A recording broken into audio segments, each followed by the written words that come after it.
मंगल कृष्ण प्रणाम है, मंगल धर्म प्रकाश, मंगल सुंदर साथ है, मंगल धाम उजास। सतगुरु मंगल दास है, साथ सुंदर धाम,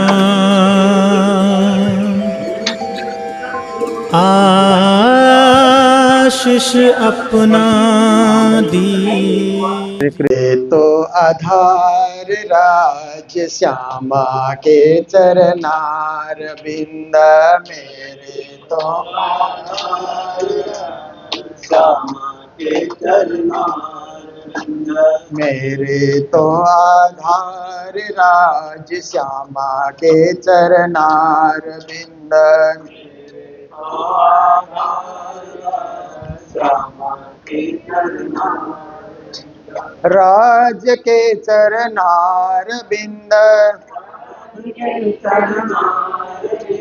श्यामा के चरनार बिंद राज के चरनार बिंद श्यामा के चरनार बिंद मेरे तो आधार राज श्यामा के चरनार बिंद मेरे तो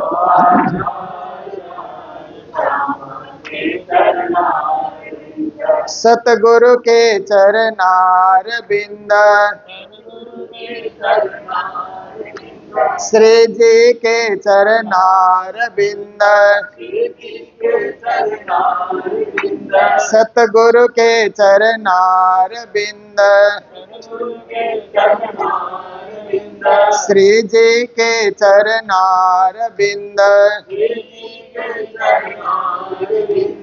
मेरे तो आधार राज श्यामा के चरनार बिंद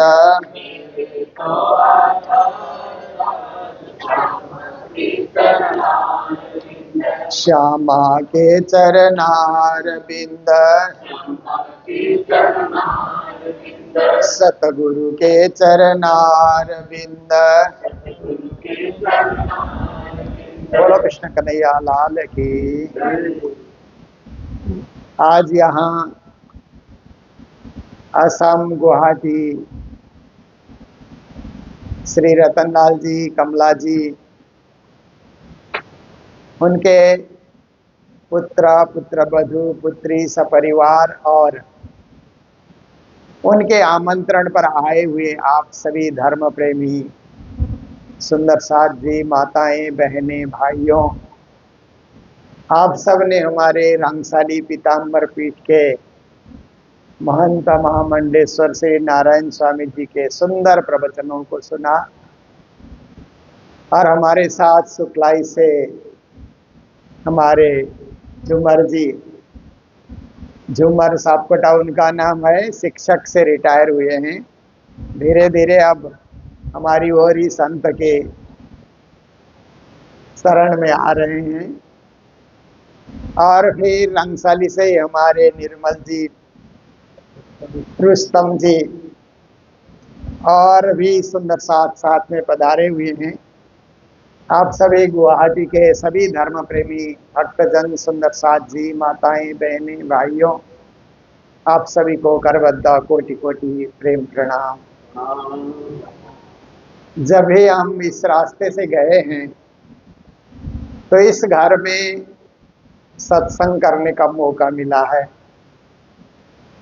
पहले से मैं हमारे पूज्य माननीय श्री रतनलाल जी को मैं बोलता हूँ, क्योंकि ये गुरु जी के अत्यंत प्रिय, इनके पिताजी ईश्वर लाल जी गुरु जी के अत्यंत प्रिय शिष्य थे। गुरुजी जब कालिम्पोंग में आए और इच्छे में रहते थे, तो बाजार में कुछ सामान लेने के लिए आते थे, तो इनके पिताजी से मुलाकात हो गई और इनके पिताजी ने सर्वप्रथम बाजार के लोगों में से सर्वप्रथम गुरुजी को पहचाना। यही सबसे गुरु हैं, यही सबसे महान महात्मा हैं, यही हमारी आत्मा का कल्याण कर सकते हैं। तो उनसे तारतम मंत्र प्राप्त करके दीक्षित हो गए, शिष्य बन गए। फिर उनकी धर्मपत्नी महादेवी बाई, वह भी गुरुजी की शिष्या बनी और परिवार में वही संस्कार, वही ज्ञान, वही भक्ति, वही प्रेम, गुरुजी का आशीर्वाद उतरा। तो ये रामपुरिया परिवार जहाँ जहाँ भी है, हम लोग जाते हैं तो घर में सत्संग भजन कीर्तन का आयोजन करते ही हैं। तो देखिए, आपने बहुत सुंदर सुंदर बातें सुनी।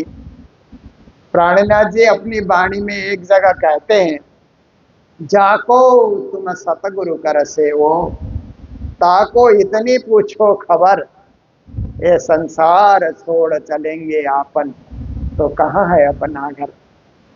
कहते हैं कि आप, क्योंकि भारतवर्ष में बहुत सारे संत गुरुजन हैं, तो कहते हैं कि किसी भी संत गुरुजन आपके जो श्रद्धा जिस पे है, उनसे आप पूछो कि संसार जब तक है संसार में तब तक तो ठीक है, हम कुशल से रहें, शांति से रहें, कमाते खाते रहें, प्रेम प्रीत बना रहें, आपस में हम मिलते जुलते रहें। पर एक रोज ऐसा भी आएगा कि संसार छोड़ना भी पड़ेगा। तो संसार छोड़ करके जाएंगे तो आत्मा का घर कहाँ है, क्योंकि आत्मा तो अजर अमर अविनाशी है, ये शास्त्रों ने कहा है। तो गुरुदेव ये बताएं कि आत्मा का असली घर कहाँ पर है। ऐसा प्राणनाथ जी ने पूछने के लिए हमें प्रेरित किया। अब श्री कृष्ण गीता में इसके संदर्भ में क्या कहते हैं, यान्ति देवा व्रतः देवान्, पितॄन् यान्ति पितृव्रता, भूतानि यान्ति भूतेज्या, यान्ति मद्याजिनोऽपि माम्। हे अर्जुन, जो देवताओं को भजते हैं वो देवलोक को जाते हैं। किसी ने ब्रह्मा विष्णु महेश इंद्र वरुण इत्यादि जितने भी 33 देवी देवता हैं, पर 33 करोड़ कहा जाता है, वो तो उस परंपरा की मान्यता है, पर वास्तव में बड़े बड़े देवता 33 ही है।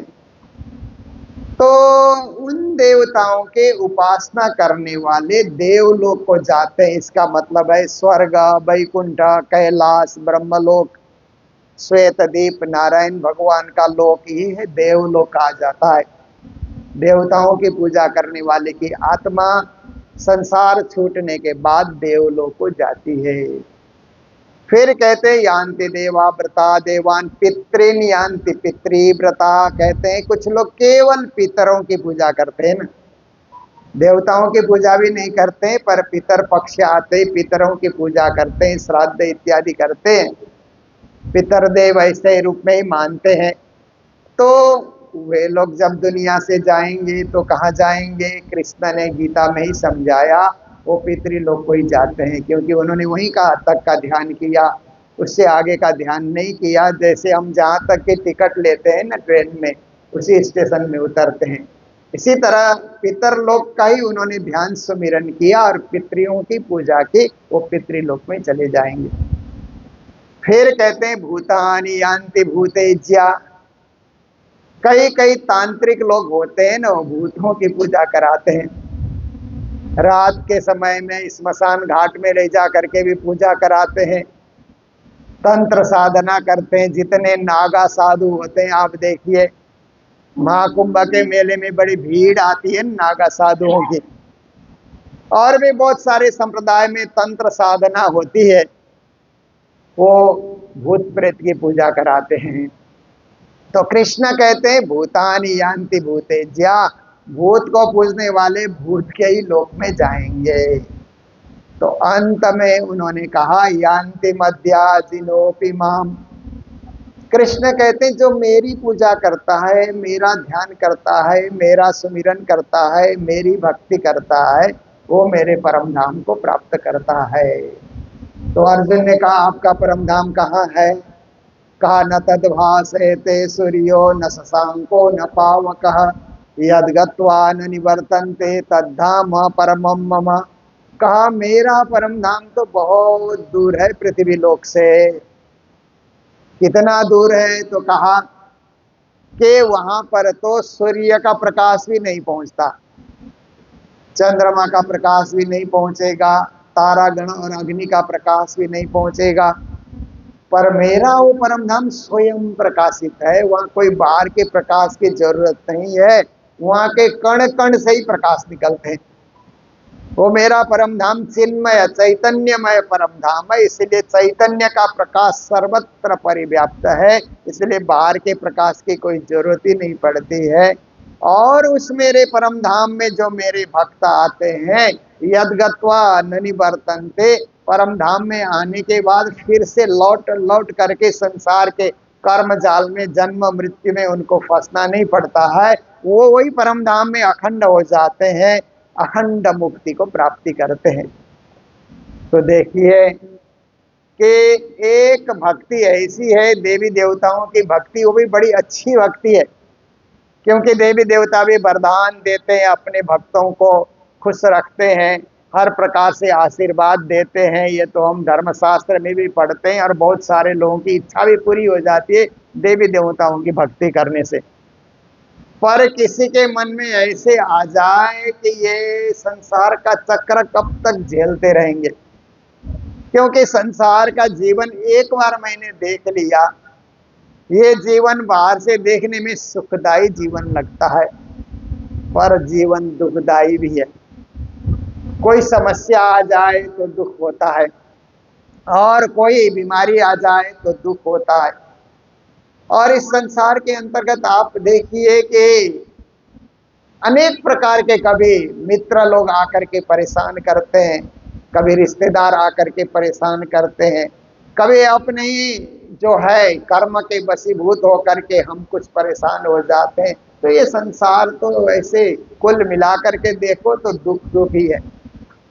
इसलिए इस दुख रूप संसार में कब तक जन्म मरण का चक्कर काटते रहेंगे? हमारी आत्मा अखंड हो जाए, अविनाशी हो जाए, परम पद को प्राप्ति करे, आवागमन से रहित हो जाए, ऐसी भावना, ऐसी धारणा लेकर के कोई भक्ति करने लगता है, तो श्री कृष्ण कहते हैं वो मेरी भक्ति करे। क्योंकि मेरी भक्ति जो करता है तो आवागमन से वो रहित होगा, मेरे परम धाम को प्राप्त करेगा। और परम धाम प्राप्त करने के बाद न स पुनरावर्तते, कहते फिर उसका पुनर्जन्म नहीं होगा, पुनर्भव नहीं होगा, पुनरागमन नहीं होगा। तो आप देखिए कि कृष्ण कृष्ण सब कोई कहे, पर भेद न जाने कोई, नाम एक विध है सही पर लीला तिन विध हो। एक भेद वैकुंठ का, दूसरा है गोलोक, तीसरा धाम अखंड का, कहे पुराण विवेक। कहते हैं हम श्री कृष्ण की रटना तो लगाए रहते हैं। आप देखिए वृंदावन जाइए तो वृंदावन के सारे ब्रजवासी कहते हैं राधे राधे राधे राधे राधे राधे कहना, सदा हंसते रहना, सदा खुश रहना। राधे को रिझाओ तो कृष्ण भी रिझ जाते हैं। और वहाँ के कृष्ण की भक्ति प्योर कृष्ण की भक्ति है ना, ब्रज की जो कृष्ण भक्ति है एकदम उसी कृष्ण की भक्ति है जो कृष्ण 5000 साल पहले मथुरा में आए और ब्रज भूमि में उन्होंने अनेक लीलाएं की। उन्हीं श्री कृष्ण की आराधना ब्रजवासी लोग किया करते हैं। तो आप देखिए कि कृष्ण 5000 साल पहले आए, 5000 ही नहीं 5248 साल पहले श्री कृष्ण आए, कृष्ण संवत के हिसाब से गिनने से। तो उससे पहले कृष्ण कहाँ थे? इतने पहले तो श्री कृष्ण आए ब्रज भूमि में, ब्रज भूमि में अनेक असुरों का उद्धार करने के लिए और ब्रज भूमि को पावन करने के लिए, गोपियों की भक्ति की महिमा बताने के लिए। उससे पहले कृष्ण कहाँ थे? तो प्राणनाथ जी महाराज तारतम वाणी में कहते हैं उससे पहले कृष्ण परम धाम में थे और उनकी अंगना जो राधा है वो श्यामा के रूप में परम धाम में ही रहा करती थी। और उस परम धाम में उनके साथ 12,000 आत्माएं भी रहा करते थे, जिनको ब्रह्म सृष्टि कहा जाता है। तो वो पूर्ण ब्रह्म परमात्मा को 12,000 ब्रह्म सृष्टि कृष्ण के नाम से नहीं बुलाती है, वो तो ओरिजिनल नाम हुआ, इसलिए राज राज राज्य राज्य और श्यामा जी इस नाम से, ठकुरानी जी इस नाम से पुकारा करती है। तो वो परम धाम 25 पक्ष से युक्त है, आनंददायी वो परम धाम है। वहां पर राज श्यामा और वो सखियां ब्रह्म सृष्टि अनंत अनंत ब्रह्मानंद लीलाएं किया करती है। आज इस पक्ष में, कल दूसरे पक्ष में, तीसरे पक्ष में सब लीलाएं होती रहती है। उन ब्रह्म आत्माओं ने एक रोज कहा कि हे धनी, हे श्री राज, आप कोई नई लीला दिखाइए ना, क्योंकि परम धाम की लीला तो हमने बार बार देखी, दोहरा दोहरा करके हमने परम धाम की लीला देखी है। अखंड लीला, अनंत लीला, अद्वैत लीला, ये लीला तो हमने देखी, इससे परे भी कोई आपकी लीला है क्या? तो पूर्ण ब्रह्म परमात्मा ने कहा, इससे परे हमारी लीला तो संसार की लीला है, जगत की लीला है, पर वो लीला बनने और मिटने की लीला है, वो जन्म और मृत्यु की लीला है, आने और जाने की लीला है, और वहाँ पूर्ण और अपूर्ण दोनों का अनुभव करने की लीला है। वहाँ मिलना और बिछुड़ना भी होते रहता है, कमी और ज्यादा को भी वहाँ देखा जाता है। ये सब विचित्र वो संसार की लीला है। तुम पवित्र परम धाम में रहती हो, तुम लोग उस लीला को मत देखो। तो उन आत्माओं को इच्छा जागे कि नहीं, आप क्यों रोकते हैं हमें, वो लीला भी दिखाइए ना, वो भी तो आप ही की लीला है। का लीला तो मेरी ही है, मैं अक्षर को आदेश करता हूं तो वो लीला की तैयारी करते हैं, पर तुम लोग जाओगे तो उस लीला में भूल जाओगे। घर परिवार संसार माया मोह, इसमें तुम लोग अटक जाओगे, भटक जाओगे, मेरी भक्ति छूट जाएगी, परम धाम का ध्यान छूट जाएगा। ऐसा मानोगे कि हम संसार के ही हैं, युग युग से हम संसार में ही हैं, और यही हमारी भक्ति, यही हमारी पूजा, यही हमारी साधना, ऐसा तुम सब लोग सोचने लगोगे। इसलिए मत जाओ, जाना उचित नहीं है। फिर भी आत्माओं ने बड़ा आग्रह किया कि हमको तो देखना ही, एक बार संसार दिखाइए, हम देखना चाहते हैं कि वो खेल कैसा है, वो भी तो आप ही का रचा हुआ खेल है ना, तो आप कैसे कैसे खेल दिखाते हैं, हमें देखना है। तो उन्होंने मना करने के बाद भी जब बार बार आग्रह हुआ तो ठीक है, संसार को देखो। जब उन्होंने मूल मिलाप में बिठा करके उन आत्माओं को संसार देखने के लिए आज्ञा दी, तो ज्यों नींद में देखिए सुपन्ना, यों उपजे हम ब्रजवधु जन्ना। वो परम धाम की ब्रह्म आत्माएं, ब्रह्म सृष्टि तो नींद में स्वप्न देखने की भांति ब्रज में अवतरित होती है, गोपियों के रूप में अवतरित होती है। तो देखती है, अरे ये तो अलग से घर है, अलग से परिवार है, सास ससुर भी यहाँ पर है, देवर जेठ भी हैं, पति भी हैं, ये घर है, परिवार है। यहाँ तो गाय की सेवा की जाती है, और यहाँ तो गोबर भी उठाना पड़ेगा, जल भर के लाना भी पड़ेगा जमुना जी से, ये सारा काम हम कर रहे हैं। तो हमारे प्रियतम, हमारे मालिक, हमारे स्वामी कहाँ हैं? ऐसा सोच रही हैं, विचार कर रही हैं। तो उसी समय नंद घर से ढोल बजाते हुए तो समाचार देने वाले आते हैं कि नंद के घर में लाला का जन्म हुआ है, आप सब दर्शन करने के लिए आओ।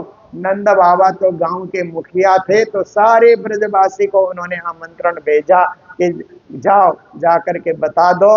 और ये नंद घर में लाला के जन्म का उत्सव चलता रहेगा, कई दिनों तक चलता रहेगा। ब्रजवासी बारी बारी से आए और यहाँ आकर के दर्शन करें, लाला को देखें। तो गोपियां भी वहां चली जाती हैं।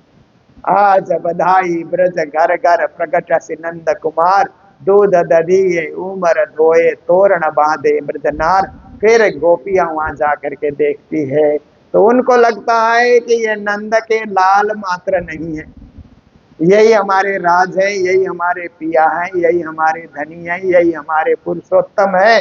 हमें जगत के लीला दिखाने के लिए वो भी यहाँ पर पधारे हुए हैं। उनको पक्का विश्वास हो जाता है। तो फिर तो 6 महीने तक कृष्ण जन्म उत्सव चलता रहा। कई असुर लोग भी आए। ये लंबी भागवत में कथा आती है। तो इस प्रकार से बाल लीला श्री कृष्ण भी दिखाते चले गए। थोड़े बड़े हो गए तो माखन चोरी की लीला भी उन्होंने दिखाई। पर माखन चोरी केवल एक बहाना था। माखन चोरी के बहाने गोपियों के दिल को चुराते थे वो। तो गोपियां भी चाहती थी कि कृष्ण हमारे घर में माखन चोरी करने आए। इसके लिए वो माखन का जो मटका है, जहां कृष्ण की दृष्टि पड़े ना, ऐसी जगह लटका करके रखते थे कि घर के अंदर घुसते ही उनको दिख जाए, वो यहाँ आए, उसको उतारें, खाएं, अपने ग्वालों को बांटे, तो हमें बड़ी देर तक उनके दर्शन करने का मौका मिलेगा। इसलिए जरूर कृष्ण हमारे घर घर में आए। तो जिनको समझ नहीं है वो सोचते हैं कि भगवान होकर के माखन की चोरी, क्योंकि ऐसा बोलते हैं ना, क्योंकि उनको ये पूर्व लीला, पूर्व प्रसंग मालूम नहीं है। तो परम धाम से ये लीला चली आ रही है संसार में दिखाने के लिए। पर जब ये पूर्व लीला को हम सुनते हैं तो माखन तो एक केवल बहाना है, परस्पर मिलना है। आत्मा और परमात्मा का परस्पर मिलन है, एक दूसरे से वार्ता करना, बातें करना। जगत में आने के बाद भी वो लीला चल रही है।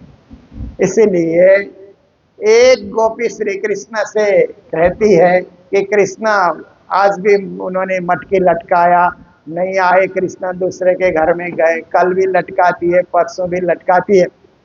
तो एक रोज कृष्ण आए तो कृष्ण से वो क्या प्रार्थना करती है एक गोपी, क्षीरसारमपरित संकया स्वीकृतम यदि पलायनम त्वया मानसे मम नितांत तामसे नंद नंदन कथम न लीयसे। तो गोपी कहती है कि हे श्याम सुंदर, हे श्री कृष्ण, आप जब भी माखन की चोरी करते हैं ना, तो कोई देखता है तो छुप जाते हैं।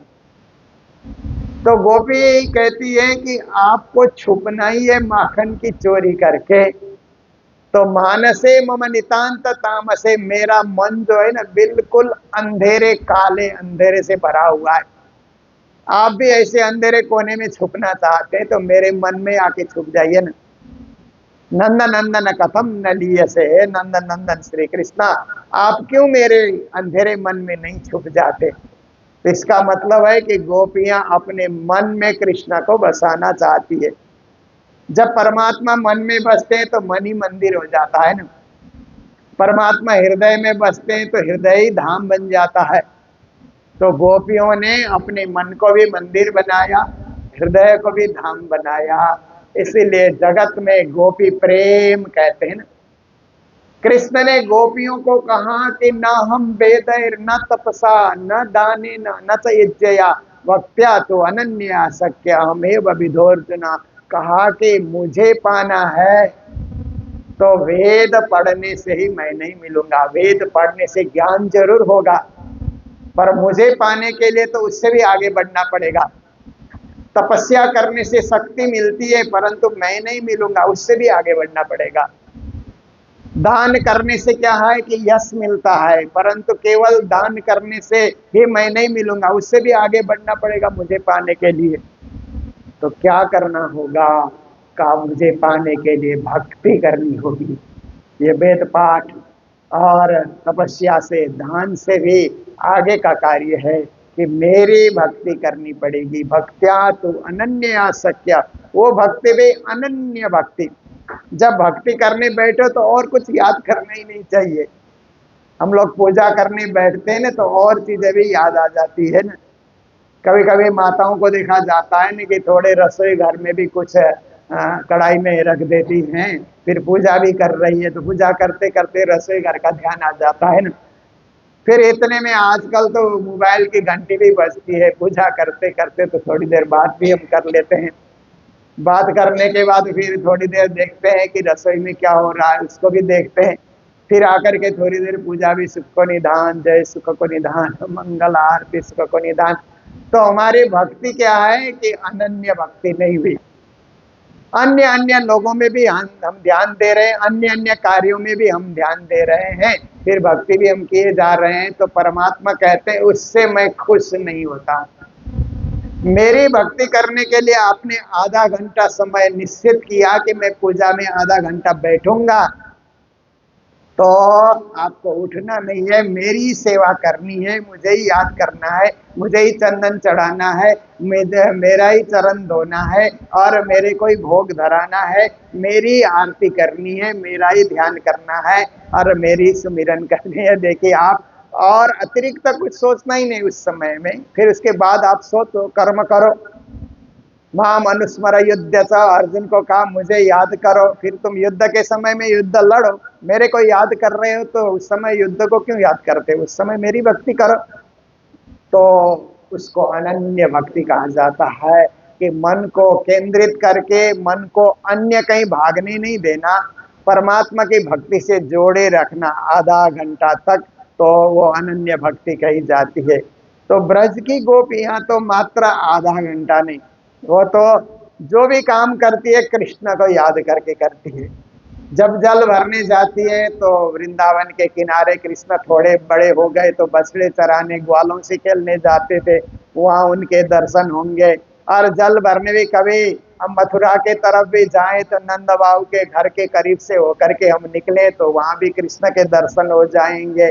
कभी हम दही बेचने के लिए, दूध बेचने या मक्खन बेचने मथुरा जाए तो कृष्ण दान लीला करने के लिए वहां पर उपस्थित हो जाएंगे, वहां भी उनके दर्शन होंगे। तो देखिए, सब कार्य करते हुए कृष्ण दर्शन की अभिलाषा रखना, उसी को अनन्य भक्ति कहा जाता है। और ये भक्ति गोपियों ने करके दिखाया। वो गोपियां केवल गोप की पत्नियां नहीं थी, परम धाम की ब्रह्म सृष्टि की आत्मा भी थी, इसलिए उन्होंने वो भक्ति की। तो जब कृष्ण ने देखा, 11 साल तक कृष्ण ने वहां पर लीला दिखाई, और दिखाने के बाद उन्होंने कहा कि देखो गोपियों, मैं तुम सबको रास भी दिखा सकता हूँ। और वो रास लीला परम धाम की लीला होगी। परम धाम में पूर्णमासी के दिन रंगमहल के चांदनी में आकाशी में 10वीं भोग में जो लीला होती है, वो लीला मैं तुम लोगों को यहाँ दिखा सकता हूँ, इसी वृंदावन में दिखा सकता हूँ, दिव्य वृंदावन में दिखा सकता हूँ। तो कौन कौन रास के लिए तैयार हो। तो उस समय गोपियों ने एक बार तो मना कर दिया, हम रास में नहीं आ सकते श्याम सुंदर, क्योंकि हमारे सास ससुर हैं, पति हैं, बाल बच्चे हैं, सब कुछ है। हम तो एक मोह के बंधन में, एक संसार के बंधन में बंधे हुए हैं, हम कुल बंधुए हैं। कुल धर्म, लोक धर्म, वेद धर्म भी हमको पालन करना पड़ता है। तो अब तुम हमें रास के लिए बुला रहे हो, तो तुम्हारा तो अब कुल का भी पता नहीं है। कोई कहते हैं नंद के पुत्र हो, कोई कहते हैं वसुदेव के भी पुत्र हो, अभी तक हमें पता ही नहीं चला कि तुम किसके पुत्र हो। तो जिसका कुल का ही पता नहीं चला है, वो आमंत्रण करे और कुल बधुएं पीछे पीछे भाग करके चली जाएं, ये शोभा नहीं देता है, इसीलिए हम लोग नहीं आ सकती हैं। तो श्याम सुंदर ने कहा कि तुम कुल धर्म पालन करते रहो, फिर मैं ग्वालों के साथ गोप ग्वालों के साथ खेलता रहूंगा, गोपियों से मेरा क्या लेन देन रहा। फिर तो 52 दिन तक कृष्ण और गोपियों के बीच में बातचीत नहीं हुई। 11 साल का जन्म उत्सव कृष्ण का मनाया गया धूमधाम से, उसके बाद ये बातें हुई, तो 52 दिन तक कृष्ण ने गोपियों को देखा ही नहीं। तो गोपियां सोचती है कि नंद के घर से जाएंगे तो कहीं आंगन में खेलते हुए मिलेंगे, कृष्ण के दर्शन होंगे, वहां भी कृष्ण नहीं है। कहीं कुंज निकुंज वन में वहां खेल रहे होंगे, उस तरफ से हम निकले, वहां भी कृष्ण नहीं दिखलाई देते हैं। कहीं बंसी बट पे खड़े होंगे, वहां भी नहीं दिखलाई देते हैं। कहीं जल भरने के बहाने वहां श्री कृष्ण दर्शन हो, वो भी नहीं दिखलाई देते हैं। 52 दिन जब व्यतीत हो जाते हैं, तो कृष्ण ने देखा कि कुल धर्म, लोक धर्म, वेद धर्म, ये जो है ना, ये जो आवरण गोपियों के ऊपर पड़ा हुआ था, 52 दिन की मैंने वियोग लीला दिखा दे, अब वो आवरण इनका हट जाएगा। जैसे केला कच्चा होता है ना, तो कितना ही छिलका उतारने के लिए प्रयास करो, कभी छिलका उतरता ही नहीं है। पर केला पक जाता है तो आराम से छिलका उतर जाता है ना, फिर उसको आप भोग लगाओ, कोई भी प्रयोग में ले लो, कच्चा केला आप क्या करोगे। तो ऐसे ही उनके जो भक्ति है उसको परिपक्व बनाने के लिए 52 दिन की उन्होंने वियोग लीला दिखाए, और शरद पूर्णिमा की सायंकाल को उन्होंने बंसी बजाए। शरद निसारे पूनम तनो आवृत आसुरे मास सकल कलानी चंद्रमा एनी रजनी की धोरे रास, उन्होंने शरद पूर्णिमा में बंसी बजाई। तो गोपियों को ऐसा लगा कि कृष्ण हमारे नाम से ही बुला रहे हैं, राधा है, रूपा है, या ललिता है, इंद्रावती है, सुंदरबाई है, केसरबाई है, चंपा चमेली, जो भी नाम है सब सखियों का, सबको ऐसा लगता है कि हमें ही श्याम सुंदर बुला रहे हैं।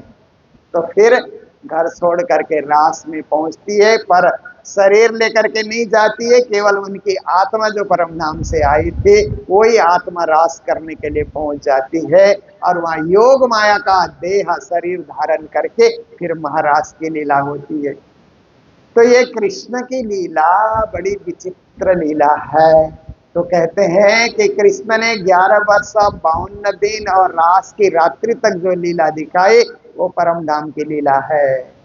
उसके बाद कंस वध की जो लीला दिखाई वो उन्होंने गोलोक धाम की लीला उन्होंने दिखाई है।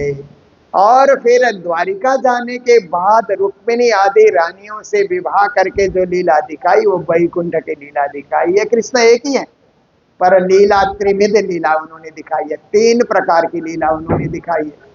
तो ये बातें हम लोग सुनाते हैं कभी विद्वत समाज में, तो लोग कहते हैं एक ही श्री कृष्ण से 3 प्रकार की लीला कैसे हो गई। फिर हमको उदाहरण देना पड़ता है कि एक व्यक्ति देश का नागरिक के रूप में जन्म लेता है ना, फिर वही मंत्री बन जाता है, फिर मंत्री बन जाता है तो उसका बड़ा नाम हो जाता है।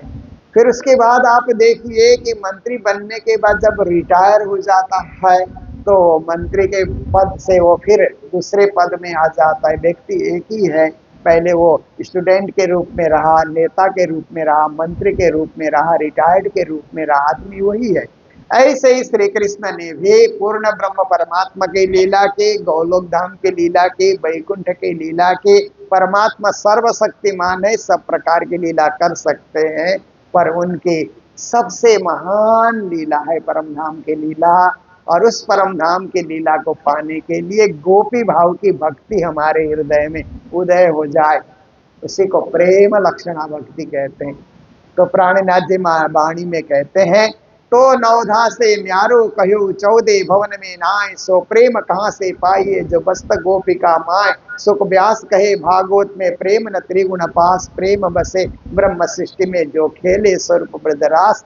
संसार में 9 प्रकार की भक्ति बताई गई है, श्रवण कीर्तन स्मरण पाद सेवन अर्चन बंदन दास्य सख्य आत्मनिवेदन, ये 9धा भक्ति कही जाती है।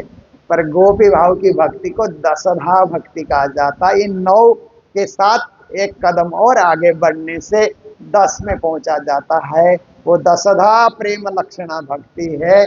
उसमें प्रेम कोई सबसे आगे करके परमात्मा की आराधना की जाती है, और परमात्मा हमारे प्रेम को ही ग्रहण करते हैं, हमारी श्रद्धा को ही ग्रहण करते हैं। देखिए हम लोग कितने 56 भोग व्यंजन धराते हैं ना, आपने कई मंदिरों में देखा होगा।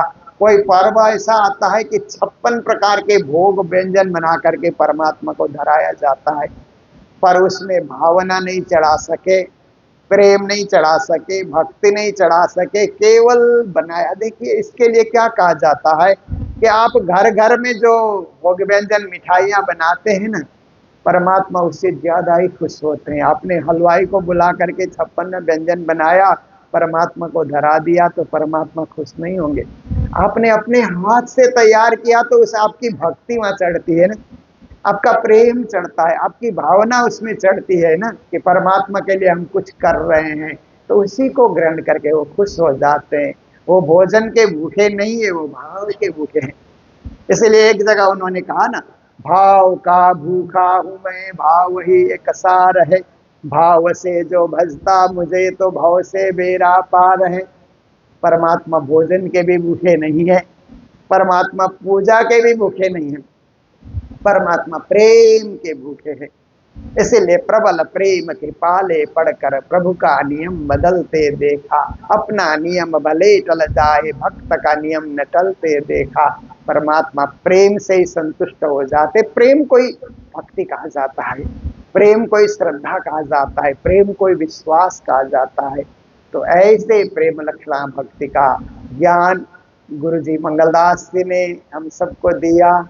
गुरु जी मंगलदास जी ने कहाँ से प्राप्त किया? महामती प्राणनाथ जी से प्राप्त किया। महामती प्राणनाथ जी ने सदगुरु देवचंद्र जी से, सदगुरु देवचंद्र जी ने साक्षात पर ब्रह्म श्री कृष्ण से ये भक्ति पाई। तो ऐसे परम प्रेम लक्षणा भक्ति के हम भी उपासक बन सकें और संसार में हमारा जो जीवन है वो संसार में भी सबसे हमारा मैत्री व्यवहार हो। ये भक्ति में हम लोग लगते हैं तो सबके साथ मैत्री का व्यवहार, मित्रता का व्यवहार हम रखें। किसी से हमारा कोई द्वेष न हो, निर्दोष जीवन, निर्विकार जीवन, निष्कलंक जीवन हम जी सकें।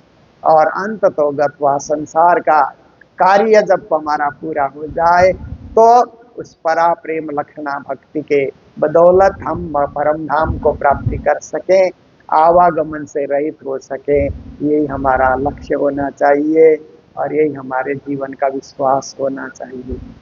तो हम लोग तो ऐसे तो साल में एक बार मैं आसाम की यात्रा पे आता हूँ और विशेष करके हमारे गुरु जी के गुरु जो पीताम्बर दास महाराज थे वो 128 साल पहले आसाम आए थे यात्रा में, धर्म प्रचार यात्रा में, और रंगशाली में उन्होंने पड़ाव डाल करके बड़ी संख्या में जागनी की थी। तो वहाँ पर उनकी निशानी का मंदिर तो था ही, उनके प्रयोग किए हुए बर्तन और सामान भी थे, पर हम लोगों ने उस मंदिर को बहुत सुंदर रूप से सभी ने मिल करके उस मंदिर को फिर सजाया और वहाँ महंत महाराज के रूप में नारायण स्वामी जी को भी हम लोगों ने वहाँ पर प्रतिष्ठित किया। तब से वहाँ पर वार्षिक मेला होता है अप्रैल में 13, 14, 15 अप्रैल को, जो आसाम में बिहू पर्व के रूप में मनाया जाता है। उन्हीं दिनों में वो मंदिर की स्थापना हुई थी। तो प्रतिवर्ष उसमें आने का मुझे मौका मिलता है।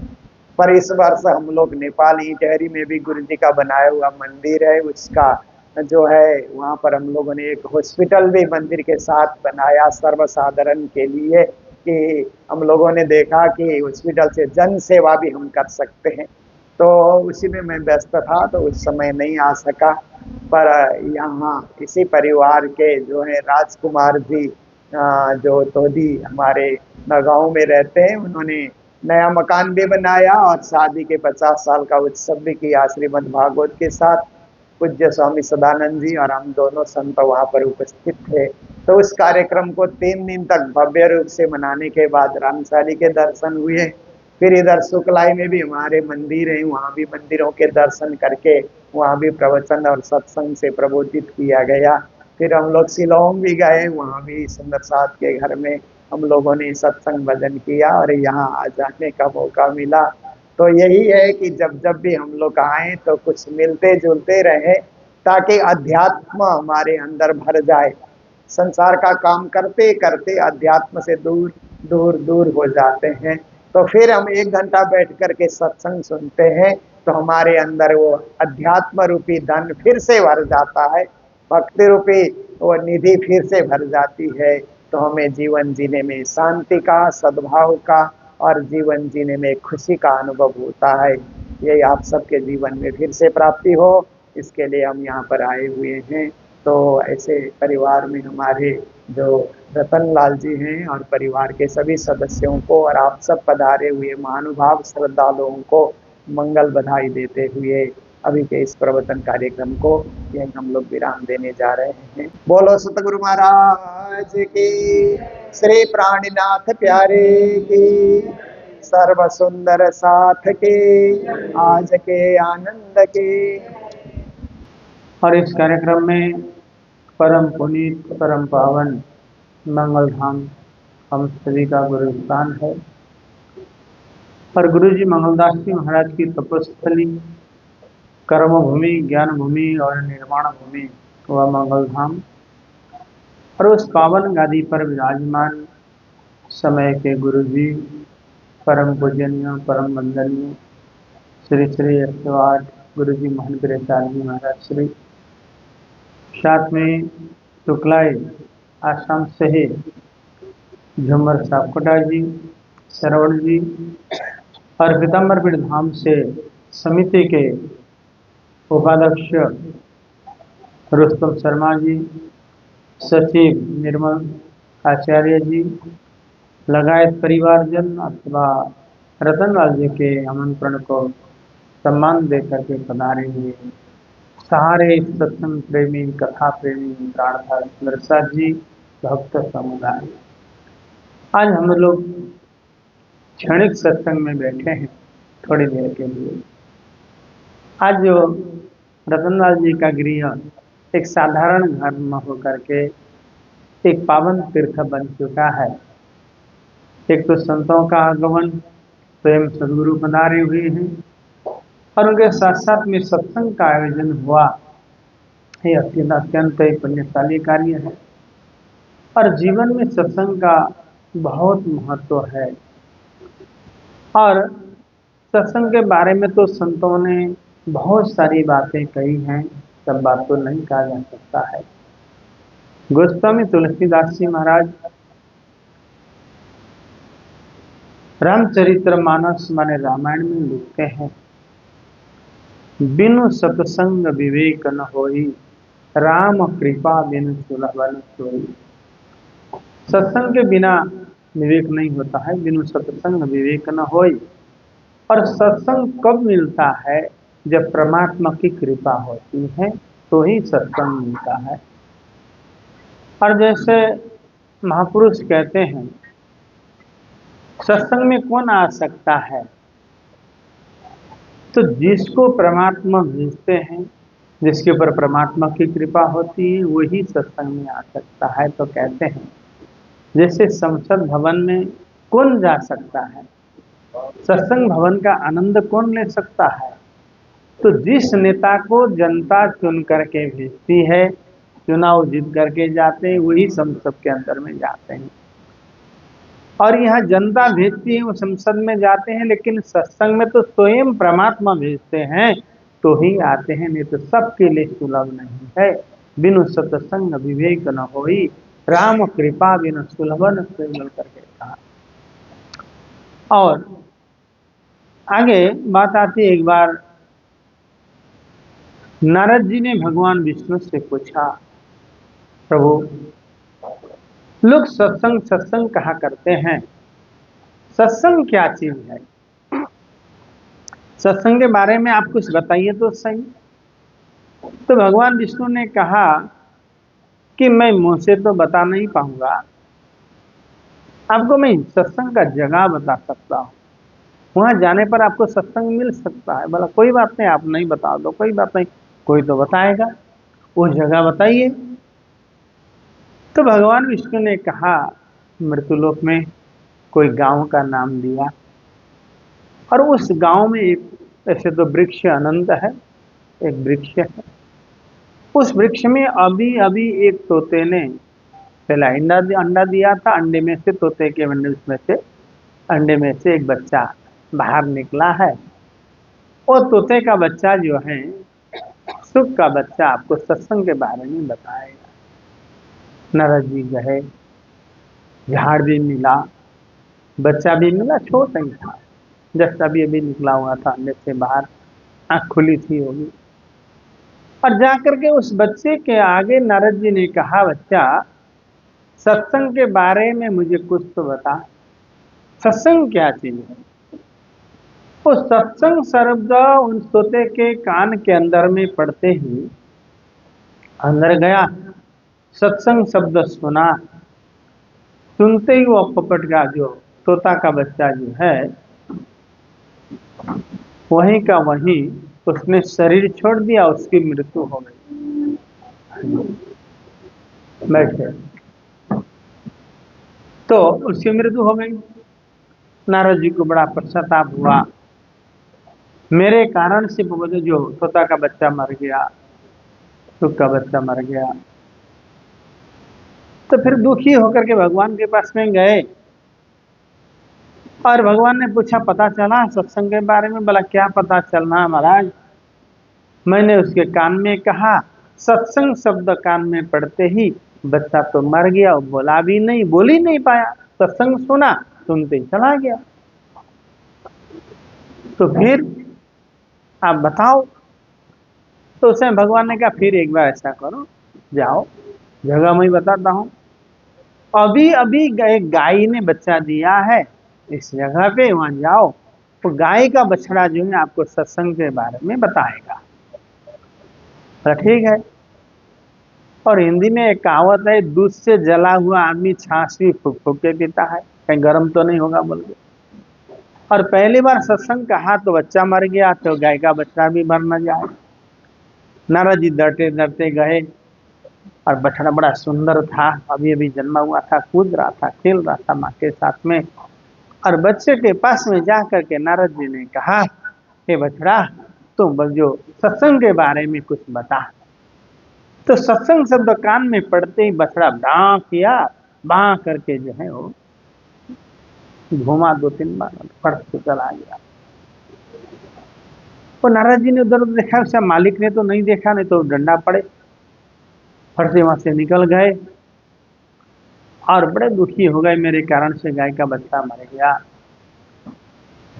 दुखी होकर के फिर पहुंचे, पता चला तो महाराज क्या पता चलना, जो बच्चा बछड़ा था वो तो मर गया, ऐसा कहा। फिर अब आप ही बता दो। नहीं, अभी एक जगह जाओ तो वो बताएगा। तो जम्मू कश्मीर में जाओ, वहां का राजा का अभी अभी लड़का हुआ है, बच्चा हुआ है, वो राजा का राजकुमार आपको सत्संग के बारे में बताएगा। तीसरी बार भेजा, और पक्षी मरा कोई बात नहीं, किसी ने देखा नहीं, बछड़ा मरा उसमें भी बच गए। और मैं जाऊं और सत्संग के बारे में बोलूं, और इसी प्रकार से राजा का राजकुमार जो बालक मर जाए तो फिर राजा तो फांसी दे। और सत्संग तो सुनना है, मुझे जानना तो है। और राजा के घर में जाना था। नारद जी ने सोचा कि किस प्रकार से जाऊं, तो एक पंडित जी बन करके गए, धोती पहने, त्रिपुंड लगा ली, फेस ओढ़ लिया, और एक किताब ऐसे पकड़ लिया, झोली में डाला, और जाकर के पंडित जी बन करके चले गए। और पंडित जी को देखते ही राजा ने कहा कि पंडित जी आप आ गए, अच्छा हो गया, मेरा अभी अभी पुत्र रत्न ने जन्म लिया है, इस बच्चे के भविष्य के बारे में आप बताओ। नारद जी ने कहा कोई बात नहीं, बताता हूँ। और गए। तो मुझे इसकी जन्म कुंडली बनाने में समय लगेगा महाराज, 2-3 घंटे तो लग जाएंगे। तब तक आप लोग क्या बैठोगे, मुझे शांति से बनाने दो, बच्चा को यहाँ रहने दो, हम देखते जाएंगे और जन्म कुंडली बना देंगे। का काम दूसरा करना है उनको। और सभी लोग जो चले गए, नारद जी अकेले रहे, बच्चा रहा। और बच्चे के कान में कहा, बच्चा सत्संग के बारे में कुछ तो बोल। तो बच्चा है करके रोया और फटाक देके चला गया। पकड़ बैठ बोल के कहा, बच्चे की आत्मा को रोका, कहाँ जा रहा है तो बोल, सत्संग के बारे में बोल। तो उस समय बच्चा ने कहा, महाराज क्या बात करते हो, अभी तक आपको पता नहीं चला, मैं आपसे 3 जन्म से सत्संग कर रहा हूं। ऐसा बोला, 3 जन्म से सत्संग कर रहा हूं। कैसे? मैं एक पक्षी के योनि में था, तोता का बच्चा था, सुख का बच्चा था, मुझे कुछ पता नहीं था, पक्षी योनि में था।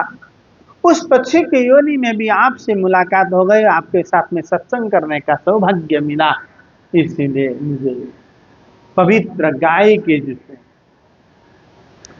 गाय का बछड़ा बनकर के जन्मा, गाय की योनि में मुझे जन्म मिला। और उस सत्संग के प्रताप से पक्षी में से मैं गाय का बछड़ा बना।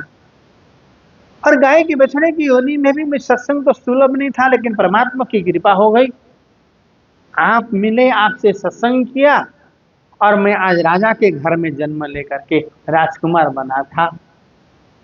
आप नहीं मिलते तो मुझे स्वयं की सुख भोगता राजा बनता, लेकिन आप मिल गए, और यहां भी मैंने आपसे सत्संग किया, आज मुझे मुक्ति मिल गई, अब मैं परम पद को प्राप्त कर रहा हूं।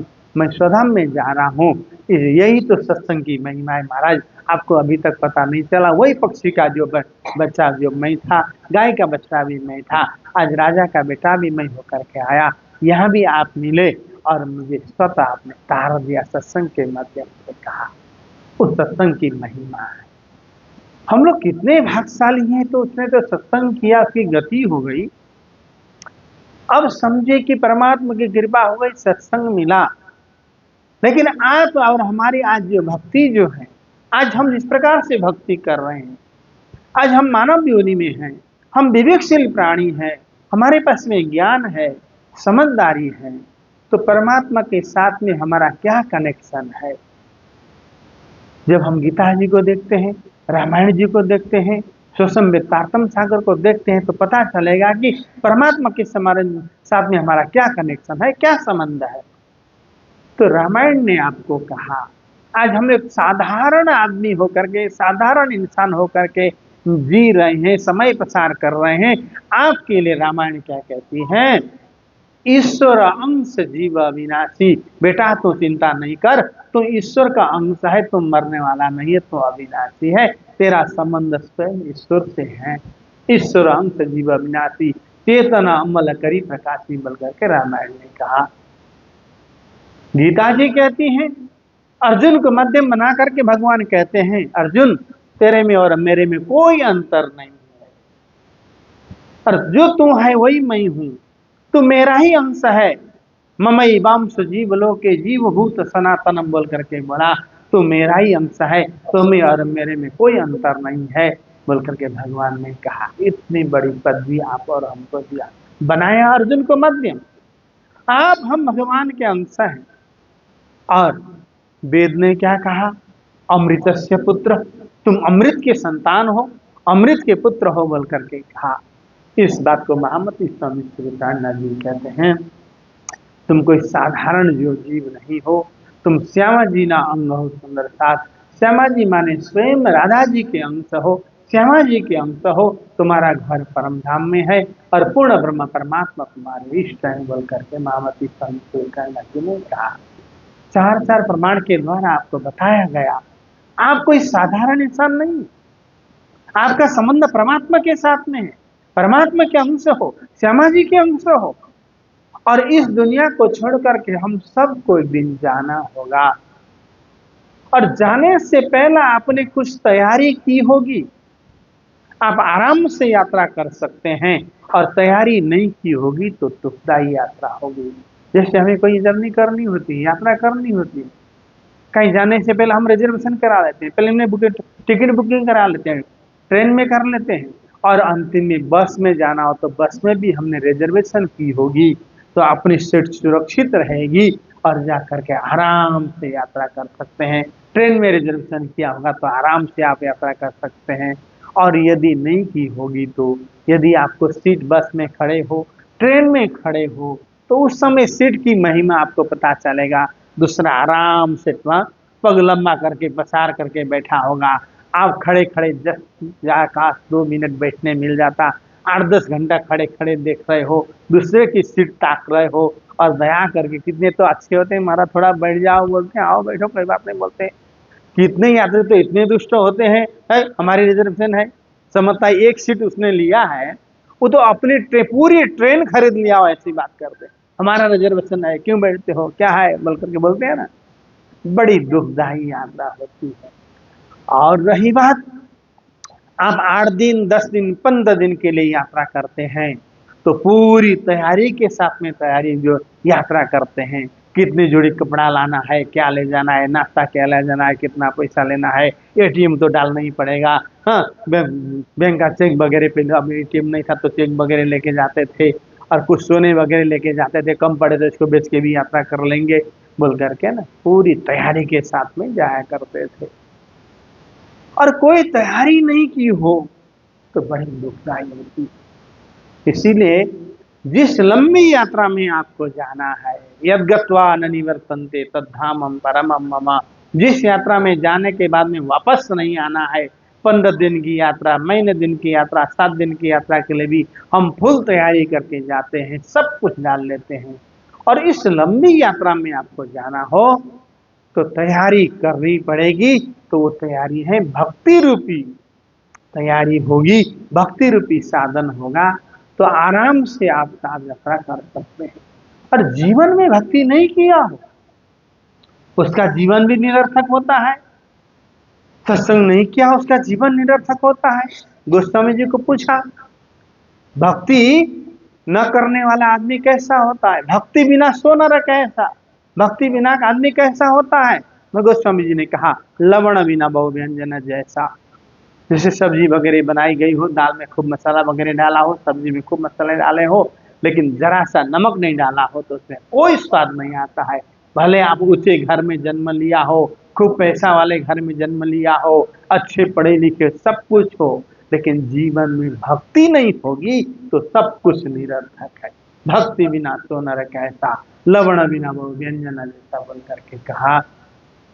इसीलिए सत्संग की जरूर है, भक्ति की जरूर है। और मनुष्य जीवन परमात्मा ने दिया अनमोल उपहार है। इस उपहार को आप सुंदर सदुपयोग करें और अच्छी तरह से जिए, पैसे कमाएं, घर बनाएं, सब कुछ हो, घर में सुंदर भगवान का मंदिर हो।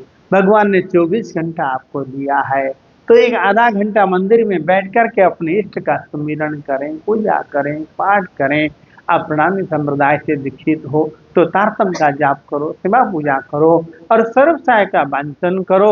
और यदि जिसको आप मानते हैं, जो आपके इष्ट हैं, उनकी ऐसी भक्ति करो, ऐसी भक्ति करो, भगवान को भी झुक करके आना पड़े। नरसिंह के पास में आए, सूरदास के पास में आए, कर्माबाई के पास में आए तो हमारे पास में भी आएंगे ना। ऐसी भक्ति करो कि भगवान को भी आना पड़े। तो ये मनुष्य जीवन को आप ऐसे जाना न दीजिएगा और सुंदर भक्ति करके समय का सदुपयोग करिएगा। मनुष्य जीवन को सार्थक बनाएगा। हम कितने ही पढ़े लिखे होंगे, कितने ही होशियार होंगे, लेकिन जीवन में भक्ति न हो तो अंतिम में पछताना पड़ेगा, दुखी होना पड़ेगा। और ज्यादा न कहते मैं एक साधारण छोटा सा उदाहरण देता हूँ, आपको हमेशा याद रहे। एक राजा थे, पहले के राजा महाराजा शिकार करने में बड़े होशियार, शौकीन, उनका मन शौक हुआ करता था। और एक बार राजा मंत्री के साथ में शिकार करने चले जंगल में। मंत्री की तरफ गए, राजा कहीं गए और पानी वगैरह तो लेकर के गए थे, थर्मस वगैरह, वो मंत्री के पास में ही रहा। बड़ी प्यास लगी तो फिर पानी खोजते खोजते खोजते राजा जो है कि खोज रहा था तो जंगल के उस पार एक वो भेड़ बकरी चराने वाले, हिंदी में उसको गणरिया बोलते हैं, पाल बोलते हैं, तो भेड़ बकरी चराने वाला आदमी बकरी चरा रहा था, गला सूख गया था और पानी का इशारा किया, ऐसा पानी पिला दो बोला। वो समझ गया, पानी पिला दिया। पानी पिलाने के बाद में बोला, अच्छा किया भाई तूने हमें पानी पिलाया, बड़ी प्यास लगी थी, तो पानी नहीं पिलाता तो मैं मर भी जाता। खुश हो गया। फिर उसने बोला कि तुम मुझे जानता है, ऐसा बोला राजा ने बकरी चराने वाले को। तो बोला मैं तुमको जान के करूं भी क्या और क्यों जाने, मुझे नहीं जानते। ऐसा कहा तो तुमको जान के मैं करूं क्या, मेरा तो काम बकरी चराना है, भेड़ चराना है, इससे ज्यादा तो कोई काम है नहीं। तो फिर बोला कि अच्छा नहीं जानते, कोई बात नहीं, मैं इस देश का राजा हूँ, तुम मेरा प्रजा है, मैं तुम्हारा राजा। बोला अच्छी कोई बात नहीं। वो आदमी नॉर्मल, अब राजा हूँ करने से हर्ष भी नहीं हुआ और सुख भी नहीं हुआ। बैठे, हाँ तो ओ बोला ठीक है, अच्छा कोई बात नहीं, सब बोला। तो राजा ने अंतिम में बोला कि चलो ठीक है, तुमने मुझे पानी पिलाया, बड़ा उपकार किया। तो राजा ने कोई परिचय का, राजा से मिलने के लिए कोई कार्ड वगैरह समझो अभी के उसमें, अथवा कुछ एड्रेस वगैरह दिया, तुम इसको दिखाओगे, कभी तुम मेरे पास में आना होगा, मिलने की इच्छा हो, तुमने पानी पिलाया, अपने दोस्तार हो गए तो मित्रता हो गई, तो कभी तुम मुझे मिलने की इच्छा हो गई तो तुम इस कार्ड को दिखाओगे तो तुम्हें हमारे पास में आने देंगे, ऐसा कहा। 8-10 साल बीत गए, कार्ड रखा, लेकिन अंतिम में उसने पूछा इस कार्ड को भी रख के मैं क्या करूंगा सरकार? बोला रख ले, काम आएगा। नहीं अब मेरा तो कोई काम है नहीं, अब रखे भी क्या करूंगा, इसको क्या करूं? 2-3 बार बोला तो राजा को गुस्सा आया। तू अभी रख ले, और तुमसे भी कोई मूर्ख मिले तो उसको दे देना। राजा ने कहा बोल ठीक है, तुम अभी रख ले। और तुमसे कोई मिला, अब राजा ने मिलने के लिए कार्ड दिया तो खुशी तो होनी चाहिए।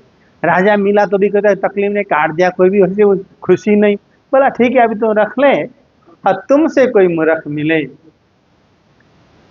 तो हाँ वैसे उसको दे देना, वैसा कहा। बोलो श्री कृष्ण कन्हैया लाल की। ध्यान इधर भी बैठे। तो बोला ठीक है रख लेता हूँ। रखा।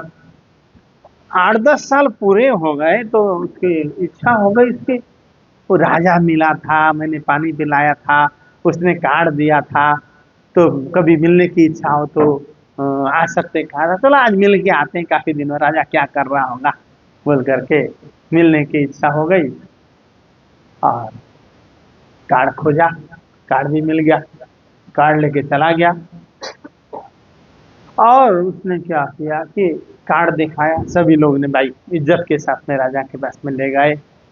राजा बिस्तर में सोए हुए थे, जाने की तैयारी कर रहे थे, अंतिम समय हो गया था, तबीयत बिगड़ गई थी।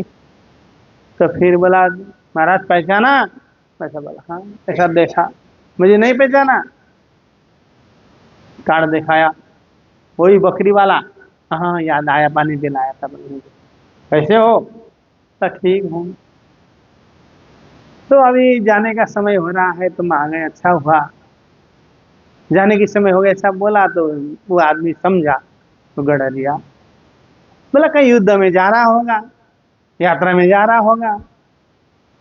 तो ऐसे बोला तो तुम जा तो रहे हो, तैयारी तो की है ना? इसे सुना कि सैनिक वगैरह, हाथी घोड़े वगैरह पूरी तैयारी के साथ में जाएगा राजा, तो अकेले तो जाएगा नहीं। तो तुम जा रहे हो तो तैयारी तो की ना? बोला तो वही तो रह गया, अभी तैयारी हो नहीं पाई। बोले क्यों? वही रह गया। तो तुमको जाना पड़ेगा, पता नहीं था? वो तो पता था, मुझे पता था जाना पड़ेगा, लेकिन तैयारी नहीं की।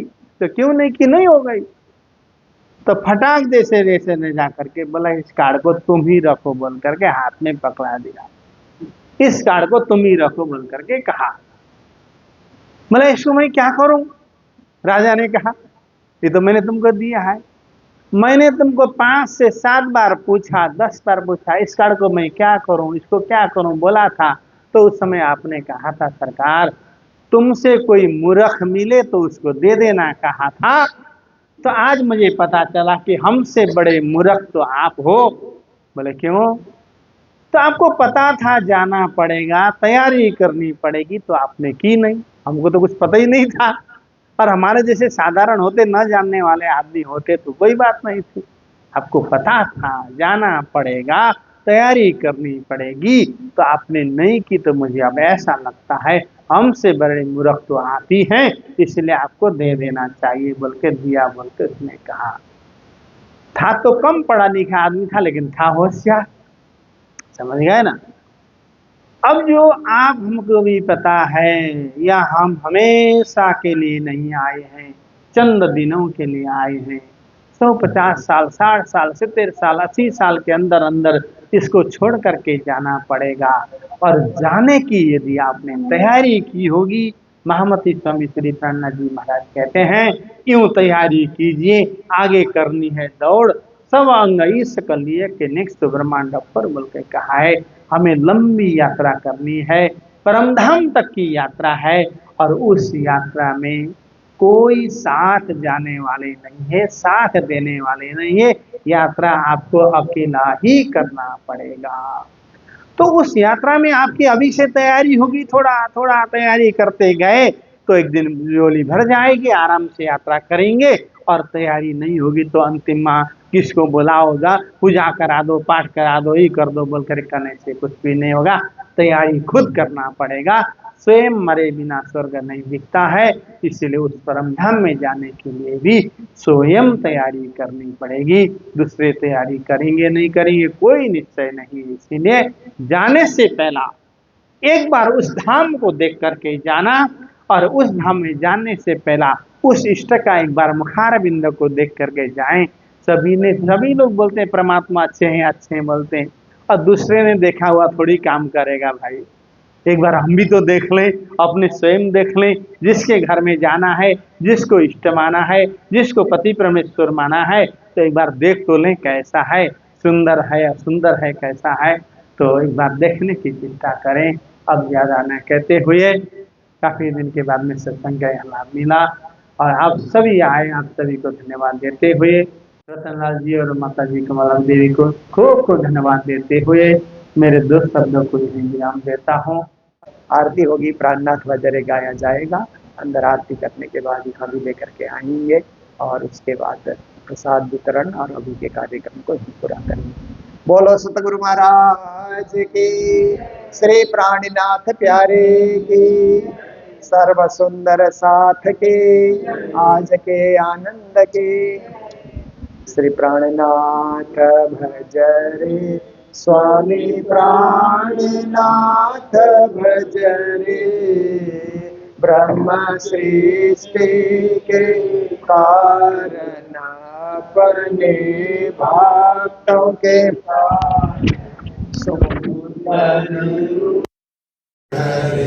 श्री प्राणनाथ भजरे, सच्चिदानंद परमात्मा पूर्ण ब्रह्म भरता, स्वामी पूर्ण ब्रह्म भरता, अक्षर ब्रह्म पुजारी, अक्षर ब्रह्म पुजारी, जो सृष्टि करता, श्री प्राणनाथ भजरे, लीला श्री परम धाम खंड की जो कोई गावे, स्वामी जो कोई गावे, आवागमन मिटावे,